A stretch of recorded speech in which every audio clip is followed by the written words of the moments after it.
What's in the box? If it's a quiet night out at the beach and your ex-old lady suddenly out of nowhere shows up with a story about her current billionaire land developer boyfriend and his wife and her boyfriend and a plot to kidnap the billionaire and throw him in a loony bin, I need your help, Doc. maybe you should just look the other way. Hey everybody, Chris Bumbray here again for JoBlo.com with my 10 favorite movies of 2014. Well, it's been a great year. Narrowing this list down to 10 was tough, but here we go. Coming in at number 10, Marvel's Guardians of the Galaxy. Along with Captain America: The Winter Soldier, Marvel absolutely dominated the year as far as blockbusters go, and Guardians was the company's riskiest bet to date, being based on a relatively obscure title with it in the hands of James Gunn, a cult director, and an unproven leading man in the guise of Chris Pratt. No one could deny it paid off big time, being the one big blockbuster this year that truly looked and felt different, and the sky's the limit for this franchise. Have you read Marley and Me? Yeah. Sad. Why is it sad? What, does the dog die at the end? No, I'm not saying anything. Look how much I had left. Coming in at number 9 is The Skeleton Twins. I'm surprised this gem of a film didn't find a bigger audience, with Kristen Wiig and Bill Hader giving career best performances as twin siblings navigating a crisis. It's a heartwarming mix of comedy and drama and is one of the year's best set pieces, where Wiig and Hader lip sync to Starship's 80s cheese classic, Nothing's Gonna Stop Us Now.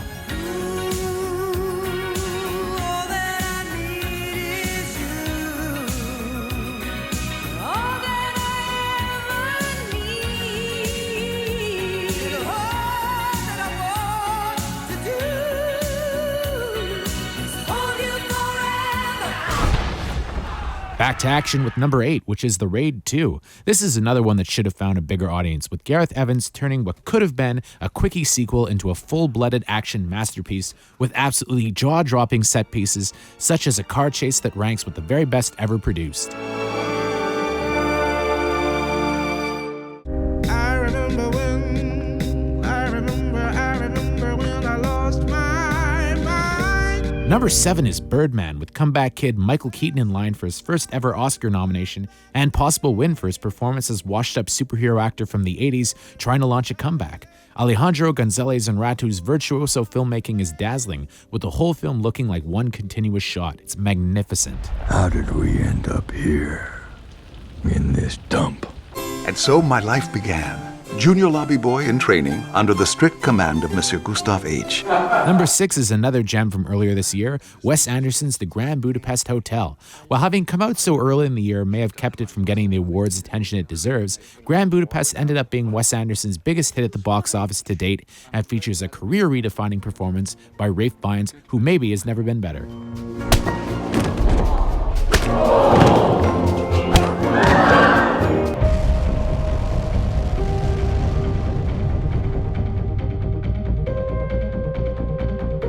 This world's a treasure.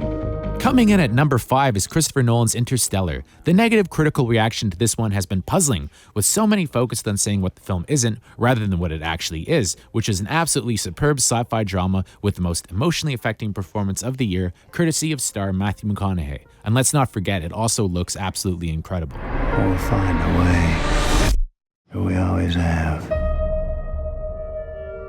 I understand you and your men have a job to do here, but my husband is a good man. Don't mistake his honesty for weakness. He deserves respect. This was very disrespectful. Number 4 is one I saw pretty late in the game, J.C. Chandor's A Most Violent Year. It's a dazzling crime drama focused on the apparently cutthroat world of heating oil supply in New York circa 1981. Stars Oscar Isaac and Jessica Chastain are absolutely impeccable, and hopefully when this one comes out on New Year's Eve, people will give it a shot. It deserves to be seen and appreciated as one of the year's best films. When it feels scary to jump, that is exactly when you jump.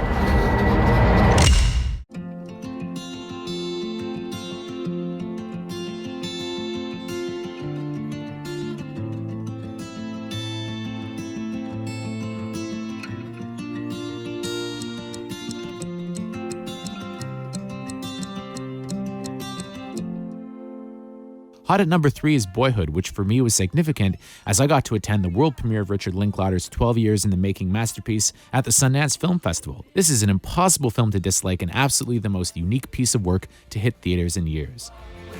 What do you want to be, Mason? What do you want to do? Can you try one more time without swearing? It's go time. Start filming. We want all of this. Number 2 is Dan Gilroy's Nightcrawler, which is probably best described as Drive meets American Psycho. Jake Gyllenhaal gives the performance of his life as a sociopath freelance TV cameraman who starts to manipulate the violence around him in order to get a sellable product.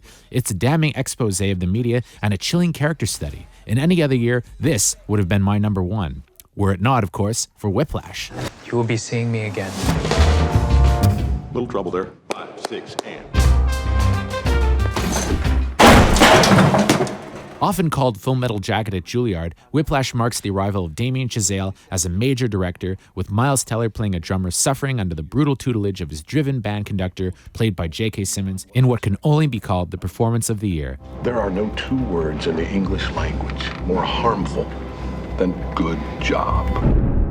And there you have it, folks. Anyway you slice it, this has been one heck of a year, and there's tons of stuff out there worth checking out.